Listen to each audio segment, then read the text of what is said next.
Shalom, bagaimana kabarnya hari ini? Luar biasa ya, selamat berlibur ya. Bapak Ibu, hari ini tema firman Tuhan adalah menang atas iri hati dan kekecewaan. Karena besok itu hari kemenangan, jadi kita mau menang juga atas iri hati dan kekecewaan. Mari kita buka bersama langsung saja di dalam Injil Matius pasal yang ke-11. Kita lihat bersama firman Tuhan. Kita buka bersama Injil Matius pasal yang ke-11 ya, dan kita lihat ayat yang ke-2.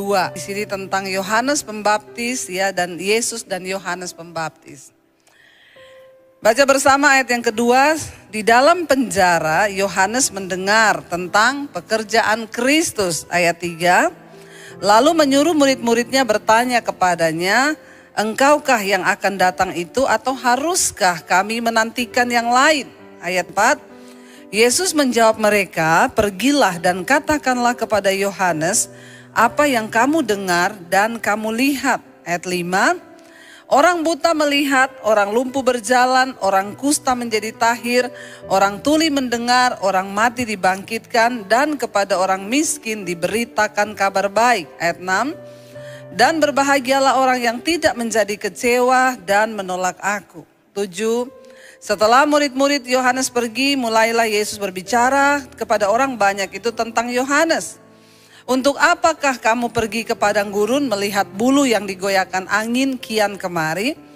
Untuk apakah kamu pergi melihat orang yang berpakaian halus? Orang yang berpakaian halus itu tempatnya di istana raja." Ayat 9. "Jadi untuk apakah kamu pergi melihat nabi? Benar, dan aku berkata kepadamu bahkan lebih daripada nabi." Ayat 10. "Karena tentang dia ada tertulis, lihatlah aku menyuruh utusanku mendahului engkau. Ia akan mempersiapkan jalanmu di hadapanmu." Saudara, Yesus dan Yohanes Pembaptis. Di sini dikatakan siapa Yohanes Pembaptis itu? Dia adalah orang yang dipilih Tuhan. Dia adalah utusanku, kata Yesus, yang mendahului engkau. Ya, firman Allah, ia akan mempersiapkan jalan di hadapanmu. Yohanes Pembaptis adalah seorang yang dipilih Allah untuk mempersiapkan jalan bagi kedatangan Yesus. Dia adalah nabi perantara antara perjanjian lama dan perjanjian baru. Semua perjanjian lama itu janji-janjinya diucapkan. Saudara, Yohanes berkata tentang nubuatan akan kedatangan Kristus. Dia berkata, persiapkanlah jalan baginya, luruskanlah jalan bagi dia. Sebab Mesias itu akan datang. Bulu yang patah terkulai tidak akan dipatahkan. Sumbu yang pudar nyalanya tidak akan dipadamkannya. Dia bersaksi tentang Sang Mesias yang akan datang. Dan Alkitab mencatat, singkat cerita, datanglah Yesus, dan Alkitab juga berkata bahwa Yohanes Pembaptis membaptis Yesus. Jadi menurut saudara, Yohanes Pembaptis ini orang yang luar biasa nggak? Luar biasa, karena dia dipilih Tuhan. Bahkan dia membaptis Yesus ya. Dia adalah seorang yang mempersiapkan jalan bagi Tuhan. Singkat cerita, Yesus datang. Yesus mulai dibaptis, Roh Kudus turun, Yohanes melihat Roh Kudus seperti burung merpati hinggap dan turun di atas kepala Yesus, berkata, "Inilah anakku yang aku kasihi, kepadanya lah aku berkenan." Dia melihat semua peristiwa itu terjadi. Tapi Injil Matius pasal yang keempat ayat 12, coba kita lihat bersama. Di Injil Matius 4, ini baru Matius 4 ya, kita tahu Matius 1 itu menceritakan Yesus 2, 3, ini baru yang keempat ya. Ayat 12, baca bersama. "Tetapi waktu Yesus mendengar bahwa Yohanes telah ditangkap, menyingkirlah ia ke Galilea." Jadi di Injil Matius pasal yang keempat, Yohanes ditangkap. Dan apa yang Yesus lakukan? Dikatakan Alkitab berkata Yesus menyingkir, tidak mau ikut-ikutan. Saudara, saya mencoba bertanya, seandainya kita yang jadi Yohanes, coba kita sedikit Merenung. Kalau saudara dipilih menjadi Yohanes, orang yang mempersiapkan jalan bagi Tuhan, yang berkata bahwa luruskan jalan baginya, Sang Mesias akan datang. Dia adalah seorang diurapi yang maha tinggi dan bla bla bla bla lain, dan semua terjadi. Lalu pada akhirnya Yohanes ditangkap dan dipenjara. Lalu Yesus menyingkir. Kira-kira kalau saudara jadi Yohanes, saudara kecewa atau tidak? Kecewa. Dan Alkitab berkata tadi di Injil Matius pasal yang ke-11 ayat yang kedua. Tolong dibalik lagi, Injil Matius 11 ayat yang kedua. Dengan jelas firman Tuhan berkata di sana, di dalam penjara. Singkat cerita, Yohanes di penjara. Dari dalam penjara dia mendengar tentang apa? Pekerjaan Kristus. Dia menyembuhkan orang sakit, orang mati bangkit, orang lumpuh berjalan, orang buta melihat. Dia mendengar sementara dia di dalam. Saudara kalau punya teman atau saudara pernah pakai orang itu untuk melakukan tugas saudara, lalu dia di penjara. Ada nggak niat saudara untuk bantu dia? Itu tidak terjadi dengan Yohanes. Ketika dia sudah memberitakan tentang Kristus, dia membaptis Yesus loh. Dan Alkitab berkata, dia ditangkap dan dipenjara. Dari dalam penjara, dia dengar tentang kehebatan pekerjaan Kristus di luar sana. Yesus menyembuhkan orang sakit, membangkitkan orang mati. Dan dia saudara merasa, orang lain bisa ditolong, orang lain dilakukan sesuatu. Tetapi kenapa aku tidak ditolong? Ada rasa iri hati melihat pekerjaan Tuhan bagi orang lain, tapi kenapa saya tidak? Seringkali kita juga mengalami ini dalam hidup kita. Ketika kita mendengar orang ditolong, ya tidak semua orang dengar kesaksian kita itu seneng loh saudara. Ada yang waktu kita cerita, kita bersaksi, dia tuh pura-pura seneng. Oh iya ya, hebat ya, dahsyat ya. Tapi dalam hati dia tidak seneng. Ya, ada ketika orang mendengar ya tentang kenapa Tuhan ya kok dia bisa ya diberkati, kok aku enggak ya. Timbul kecewa, timbul iri hati, sehingga ayat yang ketiga firman Tuhan berkata, Yohanes menyuruh murid-muridnya pergi kepada Yesus untuk bertanya. Pertanyaannya apa? Coba kamu tanya sama Yesus, engkaukah yang akan datang itu atau haruskah kami menanti orang lain? Saudara, ini pertanyaan yang sebenarnya tidak perlu terucap dari seorang Yohanes. Dia sudah melihat bahwa memang itu Yesus, Sang Mesias yang akan diutus Allah menjadi juru selamat. Dia bahkan yang membaptis Yesus. Dia berkata, maaf, untuk membuka tali kasutmu pun aku tidak layak. Tapi Tuhan bilang, untuk semuanya bisa tergenapi, engkau harus membaptis aku. Dia melihat Yesus yang benar-benar adalah Mesias yang dia beritakan itu datang. Tapi karena kekecewaan dan dia iri melihat bagaimana pekerjaan Yesus di luar sana, sementara dia tidak mengalami pertolongan itu, dia suruh murid-muridnya tanya, dia benar nggak itu Mesias? Benar nggak dia? Atau kita harus tunggu orang lain? Dengan kata lain, kalau saya bikin secara singkat kata-katanya, kamu tanya sama dia, benar nggak dia itu Tuhan Mesias yang akan datang itu? Bagaimana mungkin dari seorang mulut Yohanes bisa terucap kata-kata yang bertanya dan meragukan Tuhan itu sendiri yang sudah dia lihat dengan mata kepala sendiri. Saudara, iri hati, kekecewaan bisa membuat orang akhirnya menolak dan meragukan Tuhan. Memang di penjara itu tidak enak saudara. Ketika orang dalam penjara dia selalu berharap dapat datang pertolongan. Saya dulu pernah satu teman saya cerita, dia tiba-tiba ditangkap polisi di rumah. Tidak bisa membela diri. Tidak ada kekuatan ya, karena dia waktu itu dikerjain sama teman bisnisnya. Ya, diangkut dari rumah suami istri, anak-anaknya, saudara, nangis semuanya. Tidak ada ampun, dia dibawa di sel berapa minggu di sel. Dia bilang, Bu, saya tidur di situ, saya makan di situ, lubang WC-nya juga di situ. Nggak enak Bu, dia bilang. Di penjara itu nggak enak. Akhirnya saudara, dia berharap untuk datang pertolongan. Orang tuh di penjara yang dia harapkan ada orang yang akan datang menolong. Dan dia berpikir Yesus yang adalah Mesias, Sang Tuhan itu, Sang Juru Selamat yang melakukan pekerjaan yang ajaib, harusnya dia datang tolong saya. Tapi tidak terjadi. Berapa banyak kali kita saudara, kalau kita sudah berdoa, kita ke gereja, lalu kita berkata, saya sudah doa, saya sudah puasa, tapi apa yang Tuhan buat? Saya nggak rasa apa-apa. Hidupku begini-begini aja, nasibku begini-begini aja. Saudara, kenapa bisa Yohanes Pembaptis kecewa kepada Tuhan saudara? Karena di dalam hidup ini mengiring Tuhan, jangan semuanya hanya tertuju kepada aku, dan aku. Harusnya aku begini, harusnya Tuhan tuh berbuat begini, harusnya begini, harusnya begitu. Kita ikut Tuhan bukan supaya keadaan kita baik. Kita ikut Tuhan bukan supaya masalah kita selesai. Kita ikut Tuhan karena memang dunia ini tempatnya masalah, dunia ini tempatnya dosa, dunia ini tempatnya penderitaan. Kita ikut Tuhan supaya ketika engkau mengalami hal-hal yang buruk, engkau punya kekuatan dan pengharapan di dalam Dia. Katakan. Makanya banyak orang kecewa. Bu, saya tuh sudah sungguh-sungguh ikut Tuhan, tapi kenapa suamiku mati, Bu? Saya mau tanya, engkau ikut Yesus terus engkau enggak mati-mati? Enggak kan? Walaupun kita jadi anak Tuhan yang taat, apakah kita masih bisa akan menghadapi masalah? Iya, karena kita masih hidup di dunia. Walaupun kita sudah sungguh-sungguh ikut Tuhan, apakah orang bisa kena kanker? Bisa. Waktu kita sudah sungguh-sungguh melayani, apakah anak kita bisa mempermalukan, mengecewakan kita? Bisa. Ini dunia. Tapi kenapa kita mempercayai Tuhan? Karena orang-orang yang mempercayai Tuhan, dia akan menghadapi masalah dalam hidupnya, tapi dia punya pengharapan bahwa Tuhan akan beserta bahkan sampai pada kekekalan. Makanya orang berkata, Bu, saya divonis mati 6 bulan lagi. Puji Tuhan, kenapa? Engkau punya Yesus.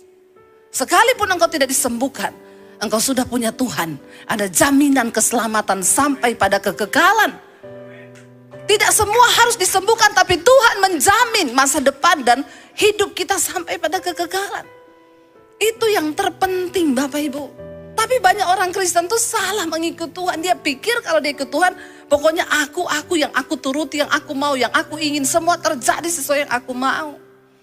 Tidak begitu. Yesus bisa nggak menolong Yohanes? Bisa. Bahkan Alkitab mencatat akhirnya Yohanes kepalanya dipenggal. Dan Tuhan nggak tolong. Tuhan nggak datang untuk membebaskan dia. Dan iman seperti apa yang kita miliki saudara? Kalau kita hanya mengikut Tuhan sampai hanya untuk melihat mujizat, maka engkau salah. Kita mungkin akan kena sakit satu saat, kita juga mungkin akan mati. Tetapi kita harus tetap percaya. Kita percaya Yesus karena ada jaminan sampai pada hidup yang kekal. Karena hidup yang sesungguhnya bukan di dunia ini. Makanya Alkitab berkata, kalau engkau hanya menaruh harapan saja kepada Kristus selama engkau hidup di dunia ini, engkau adalah manusia yang paling malang dari semua manusia yang ada di dunia. Taruh pengharapanmu sampai pada kekekalan. Tuhan, aku sembuh atau tidak sembuh, aku percaya engkau menjadi jaminan sampai pada kekekalan. Aku kaya atau aku miskin, aku tetap percaya bahwa engkau Tuhan yang setia. Itu yang Tuhan mau Bapak Ibu. Jangan engkau punya kekecewaan. Kalau orang sudah kecewa dan kecewa itu susah. Lalu jadi tawar hati, tidak ada rasa. Iya, kalau tawar hati itu sulit. Roti tawar masih enak. Dikasih meses sama susu, jadi sedap. Tapi kalau hati tawar, siapa yang bisa untuk membuat hati itu kembali manis? Saya tuh kalian dengar orang bercerai, kadang-kadang hakim itu belum memutuskan palu ya.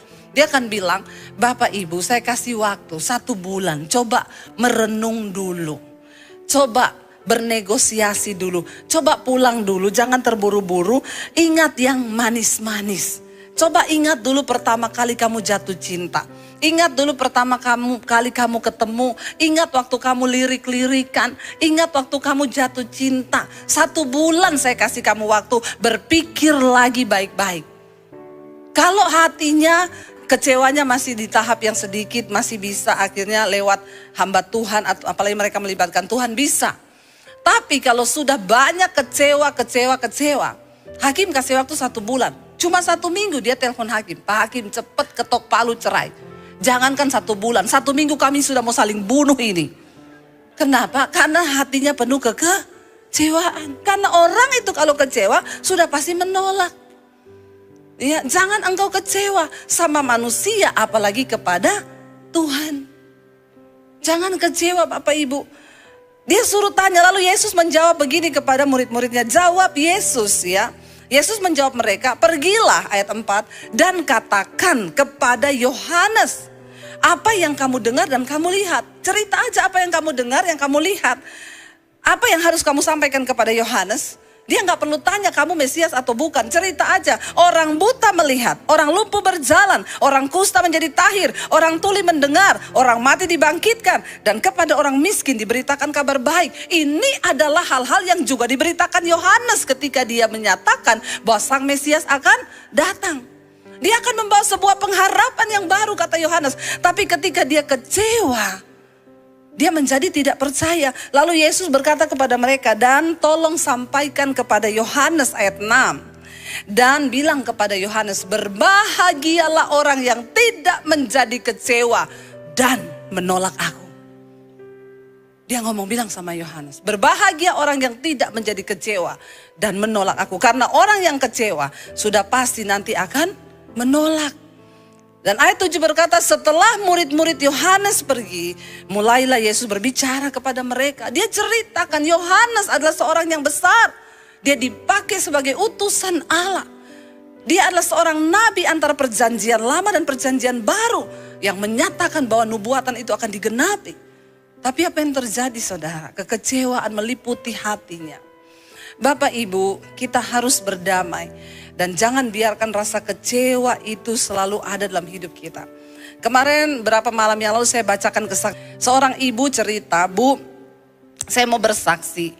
Sebelum saya mengenal channel Ibu Debbie, saya ini orang yang penuh dengan kekecewaan. Saya kecewa kepada suami dan mertua saya.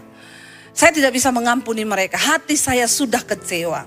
Akhirnya Bu, ya karena kekecewaan itu, saya tiap hari itu pengen marah, stres. Orang itu kalau banyak kecewa di hatinya itu marah-marah, stres ya. Selalu saya ingatkan, hati-hati, darah mengental, warnanya hitam, kortisol naik. Kalau engkau simpan kecewa, amarah, kepahitan, itu sudah satu paket. Lalu akhirnya dia bilang, saya mulai mendengarkan khotbah-khotbah di YouTube. Ketika saya mulai mendengarkan khotbah-khotbah di YouTube, saya dengar ibu tuh khotbah selalu soal kekecewaan, kepahitan, harus mengampuni. Tapi saking saya kecewa, saya abaikan. Tiba-tiba saya sakit gigi Bu. Syaraf gigi saya itu sakit sekali. Saya berobat ke dokter gigi biasa. Dokternya bilang saya kasih antibiotik, obat syaraf dan lain sebagainya. 3 bulan berobat tidak sembuh-sembuh. Bayangkan sakit gigi. Dia pindah ke dokter yang lebih ahli lagi saudara. Dokter kedua dia datang, dia berobat. Ya berobat berbulan-bulan saudara, tidak sembuh juga. Udah minum antibiotik, udah disuntik, udah apa, enggak sembuh. Dia bilang, ibu tahu sakitnya itu setengah mati, sakit banget. Sampai dia minum aja nggak bisa. Minum kalau kena syaraf itu kesakitan. Bukan cuma minum, makan, tidur pun nggak bisa. Dan itu sakit gigi saudara. Saudara pernah rasa sakit gigi? Lebih baik sakit gigi daripada sakit hati. Katanya sih, tapi menurut saya lebih baik sakit hati sih daripada sakit gigi ya. Kalau sakit hati cepat-cepat bertobat, minta ampun sudah beres. Tapi sakit gigi, dan dia sakit gigi itu setengah tahun lebih, bukan 1 hari 2 hari. Bayangkan sakit terus saudara. Akhirnya datang ke dokter yang ketiga, ahlinya ahli dokter gigi. Ya dia cari lagi yang paling hebat, profesor. Dia datang, dia lihat, dia bilang kayaknya ini bukan sakit gigi dari syaraf deh Bu. Ini kayaknya berhubungan dengan psikis, kejiwaan. Bisa ya? Bisa loh saudara, dari kekecewaan dan sakit hati naik ke saraf gigi. Ada di antara saudara yang sakit gigi hari ini? Atau sakit apa saja? Ternyata memang benar, dari jiwa itu bisa mempengaruhi hal-hal yang ada di fisik. Tapi dokter itu bilang begini, ya udah tapi kita coba berobat. Hari Senin ibu balik lagi, kita akan operasi. Dan ibu sediakan uang 35 juta. Dia bilang, saya enggak pernah dikasih uang suami saya. Iya karena udah kecewa toh. Apalagi suaminya pelit, tambah kecewa. Bapak-bapak makanya jangan pelit, amin. Dia sakit hati, dia kecewa saudara. Ya dia bilang, saya sudah pikir Bu, operasi 35 juta, suami gak kasih saya uang berobat. Tapi Tapi saudara, ketika dokter tuh cuma bilang, Bu ini kayaknya dari psikis kejiwaan. Ibu stres enggak atau apa yang ibu simpan. Dia pulang malam itu, dia merenung. Lalu dia cari khotbah-khotbah di YouTube. Dia bilang, saya dengerin khotbah-khotbah, ya khotbahnya Ibu Debbie satu saat tuh saya nangis malam itu di jamaah Tuhan.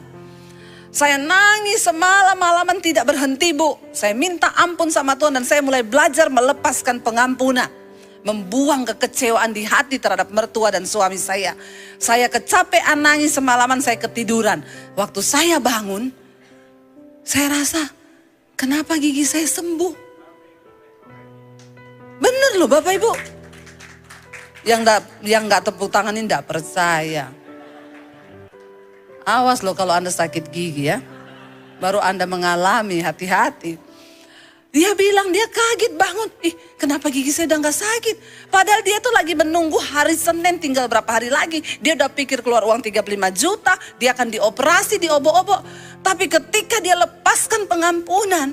Dia bilang saya disembuhkan Bu. Sampai hari ini saya sembuh. Apa yang terjadi waktu dia sembuh? Hatinya baik, tidak stres lagi, gak marah-marah. Bahkan tidak jadi kehilangan uang 35. Wow gak? Bilang wow. Amin. Loh saudara, ajaib loh ternyata. Waktu engkau membuang kekecewaan di hatimu, Tuhan bisa mengubah segala-galanya. Tuhan bisa mengubah. Iya, dan tidak ada perkara yang mustahil asal engkau berespon dengan benar. Alkitab Yesus berkata, bilang kepada Yohanes, berbahagialah orang yang tidak menjadi kecewa dan menolak aku. Kalau engkau kecewa, pada akhirnya engkau akan menolak Tuhan. Dia akan ngomong, saya itu sudah kepahitan banget sama suami saya. Makanya semua khotbah ibu yang lewat, mau soal kepahitan saya nggak gubris Bu. Karena saya pikir Allah lu nggak tahu sih kenapa orang bisa mengabaikan firman. Karena hatinya penuh kekecewaan.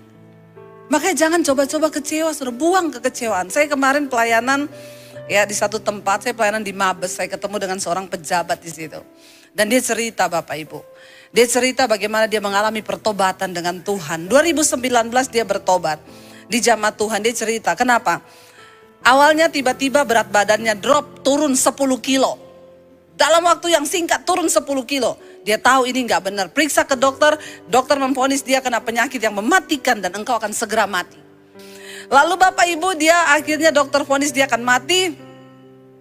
Orang itu kalau sudah divonis mati, ya takut kan, pasti cari Tuhan. Dia bilang, dia ketakutan setiap hari, dia takut mati. Dia bilang, sampai Ibu percaya nggak? Saya 3 kali Bu sudah di atas pesawat, saya minta turun.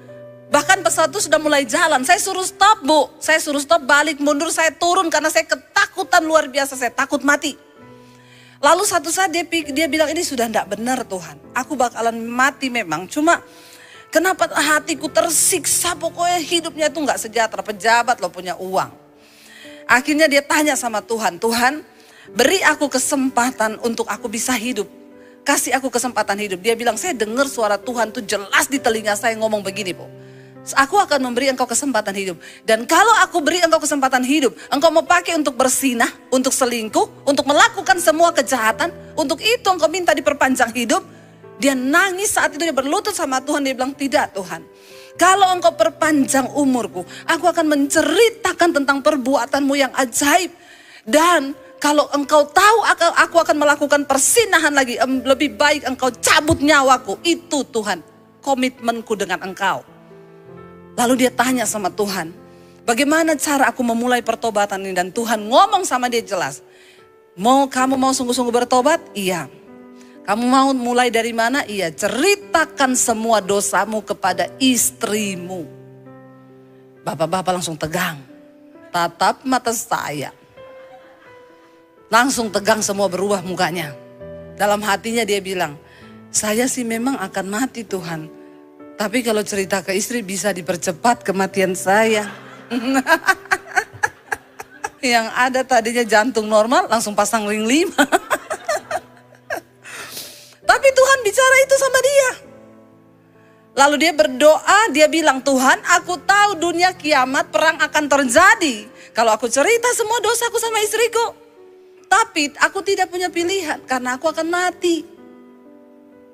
Dia panggil istrinya duduk di depannya dia, saudara. Dia bersaksi, ini ada istrinya di depan saya.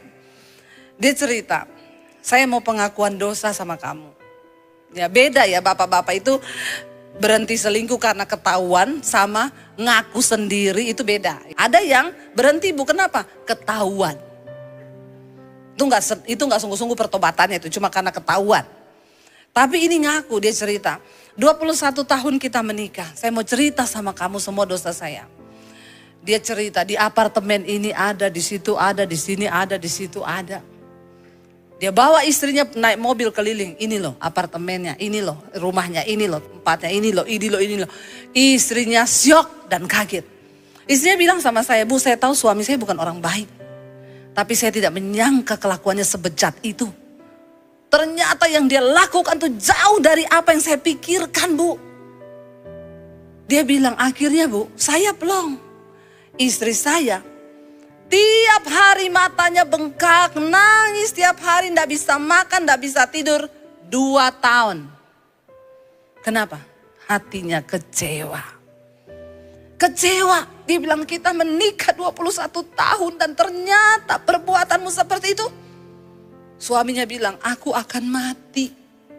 Aku terima semua penghakimanmu, aku terima.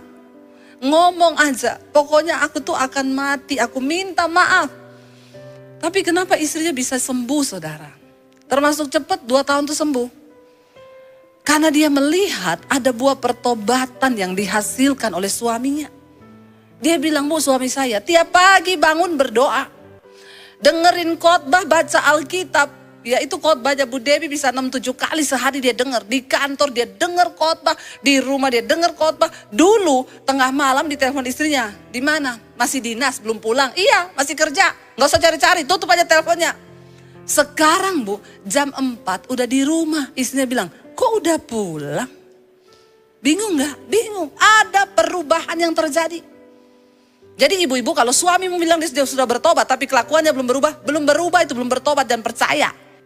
Pulangnya masih tetap sama tengah malam, kelakuannya masih sama. Saudara, dia bilang, ibu tahu perubahannya luar biasa. Dia setiap hari ngajak saya berdoa. Dan apa yang terjadi, saudara? Dia bilang teman-temannya datang di kantor, para pebisnis datang. Ngasih bawa duit, Bu, bawa duit. Dia tanya, buat apa ini duit? Biasalah Pak. Bawa pulang uangmu, saya mau berdoa buat kamu. Kamu harus ketemu Tuhan. Jadi kemarin kita persekutuan tuh rata-rata teman-teman pengusahanya yang dulu sering datang. Itu diinjilin semua sama dia. Bahkan kemarin ada orang yang gak percaya Yesus, saudara. Karena melihat pertobatannya. Dan saya berkata, wow, luar biasa apa yang Tuhan buat. Dan istrinya kekecewaannya segera pulih. Kenapa? Karena dia melihat suaminya itu berubah. Bapak Ibu, berbahagialah orang yang tidak menjadi kecewa dan menolak aku. Ingat, ya kita mungkin akan mengalami banyak kekecewaan dalam hidup ini. Tetapi segeralah buang itu supaya engkau jangan menolak Tuhan. Lihat bersama Ibrani pasal yang ke-12 terakhir ayatnya. Ayat yang ke-25. Ibrani 12 ayat 25 kita baca bersama. Jagalah supaya kamu jangan menolak Dia yang berfirman. Sebab jika mereka yang menolak Dia yang menyampaikan firman Allah di bumi tidak luput, apalagi kita jika kita berpaling dari Dia yang berbicara dari sorga. Jagalah supaya kamu jangan menolak Tuhan. Kekecewaan itu akan membuat kita pada akhirnya menolak Tuhan di dalam hidup kita. Saya berdoa Bapak Ibu, jangan biarkan hati kita diisi oleh kekecewaan. Kecewa pada manusia, jangan apalagi kecewa kepada Tuhan. Apapun keadaanmu hari ini, tetaplah percaya bahwa Dia Tuhan yang turut bekerja untuk mendatangkan kebaikan di hidup kita. Kenapa kita percaya Tuhan? Karena ada jaminan yang sampai pada kekekalan. Dan itu cukup. Tuhan, engkau tolong atau tidak tolong, engkau sembuhkan atau tidak sembuhkan, aku tetap percaya padamu. Seorang hamba Tuhan di Nigeria, saudara, Dia seorang hamba Tuhan yang dipakai Tuhan mendoakan orang sakit sembuh. Saya undang para imam musik untuk maju. Yang sakit didoakan sembuh. Pokoknya lumpuh berjalan, buta melihat. Tiba-tiba satu saat Tuhan izinkan dia kena sakit. Dia berdoa bagi dirinya, dia tengking sakitnya tidak sembuh. Dia berpuasa untuk kesembuhannya, dia tidak sembuh. Dan pada akhir hidupnya dia berkata, Tuhan, aku kecewa kepadamu. Kenapa aku mendoakan orang lain dan mereka sembuh? Tapi ketika aku sakit, aku berdoa, aku tidak disembuhkan. Jadi maaf Tuhan, aku akan meninggalkan Engkau dan tidak lagi percaya kepadamu. Saudara tahu dia mati karena penyakitnya dalam keadaan dia menolak Tuhan karena kecewa. Seharusnya dia berkata, Tuhan, aku sembuh atau tidak sembuh, aku tak percaya Engkau Tuhan yang berdaulat atas hidupku. Aku tidak akan pernah menolak Engkau, sebab Engkau yang berjanji memberi hidup sampai pada kekekalan. Apapun masalahmu hari ini saudara, mari datang pada Tuhan. Kita mau bilang, Kau yang lebih tahu apa yang terbaik bagi hidup kami. Ajar kami menerima segala keputusan Tuhan. Sebab Engkau yang lebih tahu bahkan cara yang terbaik untuk pulihkan hidup kami. Bangkit berdiri bersama Bapak Ibu. Kita naikkan pujian ini. Kau lebih tahu Tuhan yang terbaik buat hidup kami. Terima kasih Yesus. Terima kasih Tuhan. Karena itu apapun masalah hidup kami. Kami tidak protes dan tidak menjadi kecewa. Tapi kami mau belajar percaya bahwa Tuhan, Engkau sedang berproses dan tahu yang terbaik buat hidup kami. Katakan bersama saudara. Engkau yang lebih tahu cara untuk membuka jalanku. Engkau yang lebih mengerti cara